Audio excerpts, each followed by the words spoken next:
నారా రోహిత్ జీవితంలో కొత్త అధ్యాయం ప్రారంభమైంది. సినీ నటి శిరీషతో ఆయన వివాహం హైదరాబాద్లో అత్యంత వైభవంగా జరిగింది. అక్టోబర్ 30న రాత్రి శుభముహూర్తాన ఈ జంట పెద్దల ఆశీర్వాదంతో ఒక్కటైంది. ప్రతినిధి 2 చిత్రంతో వీరిద్దరూ కలిసి నటించారు. తన పరిచయం ఆ తర్వాత ప్రేమకు దారితీసింది. గత సంవత్సరం అక్టోబర్లో వీళ్ల నిశ్చార్థం కుటుంబ సభ్యుల సమక్షంలో జరిగింది. తండ్రి రామ్మూర్తి నాయుడు మరణంతో వాయిదా పడిన వివాహం ఇప్పుడు 4 రోజుల వేడుకగా ఘనంగా జరిగింది. నారా రోహిత్ పెళ్లి వేడుకలు ఆయన పెదనాన్న ఆంధ్రప్రదేశ్ ముఖ్యమంత్రి నారా చంద్రబాబు నాయుడు దంపతులు వెళ్లి పెద్దలుగా వ్యవహరించారు. చంద్రబాబు నాయుడు, ఆయన సతీమణి భువనేశ్వరి, మంత్రి నారా లోకేష్ దంపతులు వేడుకలలో ప్రత్యేక ఆకర్షణగా నిలిచారు. కుటుంబ పెద్దలుగా ఈ వేడుకను దగ్గరుండి జరిపించి నూతన వధూవరులకు మనసారా ఆశీర్వదించారు. ఈ సందర్భంగా నారా భువనేశ్వరి మాట్లాడుతూ, మా కళ్ల ముందే పెరిగి పెద్దయిన నారా రోహిత్ ఇప్పుడు శిరీషతో కొత్త జీవితాన్ని ప్రారంభిస్తుంటే ఆ ఆనందం మాటల్లో చెప్పలేనిదని తన సంతోషాన్ని వ్యక్తం చేశారు.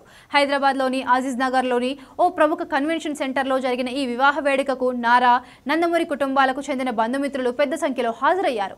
ముఖ్యంగా నందమూరి బాలకృష్ణ దంపతులు వేడుకకు విచ్చేసి నూతన దంపతులను ఆశీర్వదించారు.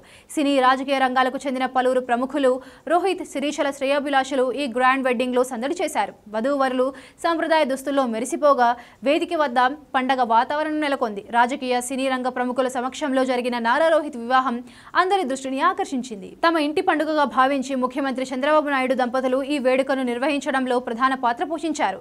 సినీ నటి అయిన శిరీష స్వస్థలం ఆంధ్రప్రదేశ్లోని రెంటచింతల. ఆస్ట్రేలియాలో ఉన్నత విద్యను పూర్తి చేసి నటనపై ఆసక్తితో భారత్కు తిరిగి వచ్చి ఆమె ఇప్పుడు నారా కుటుంబ కోడలిగా అడుగుపెట్టారు. ప్రేమను పెళ్లిగా మార్చుకున్న ఈ నవదంపతులకు పలువురు శుభాకాంక్షలు తెలియజేశారు. ఈ వేడుకకు జూనియర్ ఎన్టీఆర్ ఫ్యామిలీ పూర్తిగా దూరంగానే ఉంది.